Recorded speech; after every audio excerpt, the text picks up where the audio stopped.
Mga dahilan bakit may naiiwan o may bansot sa isang batch ng alagang baboy kahit magkapatid. 1. Bullying o agawan sa pagkain. Ito ang pinakakaraniwang dahilan. Sa loob ng isang koral, merong dominance hierarchy.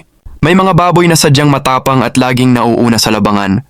Yung mga mahihina o mahiyain ay naitutulak pabalik, kaya mas kaunti ang nakakain nila. Kapag mas kaunti ang kain, mas mabagal ang laki at mas lalo silang nababuli ng mga malalaki. 2. Birth weight o timbang noong isinilang. Kahit magkakapatid, hindi pare-pareho ang sustansyang nakuha nila sa loob ng sinapupunan. Ang mga biik na ipinanganak na mas mabigat, halimbawa 120 kilo pataas, ay may mas maraming muscle fibers at mas malakas sumuso.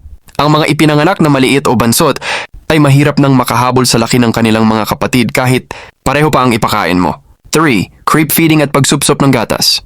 Noong sila ay sumususo pa, ang mga malalakas na biik ay laging nakakakuha ng mga unahang utong ng inahin na mas maraming gatas. Ang mga naiiwan sa likurang utong ay nakakakuha ng mas kaunting gatas, kaya pagwaldehado na sila agad. 4. Lahi at genetics. Kahit magkapatid, hindi pare-pareho ang kombinasyon ng genes na nakukuha nila mula sa barako at inahin. Parang sa tao, may magkakapatid na ang isa ay matangkad at ang isa ay pandak kahit pareho ang kinakain. Page malnutrisyon at bulate. Kung ang isang baboy ay may maraming bulate sa tiyan, ang sustansya ng feeds na kinakain niya ay kinukuha lang ng bulate sa halip na mapunta sa kanyang kalamnan. 6. Subclinical sickness. Maaring ang isang baboy ay may mahinang baga o may nararamdamang sakit na hindi mo agad nakikita. Walang lagnat pero matamlay ang bituka.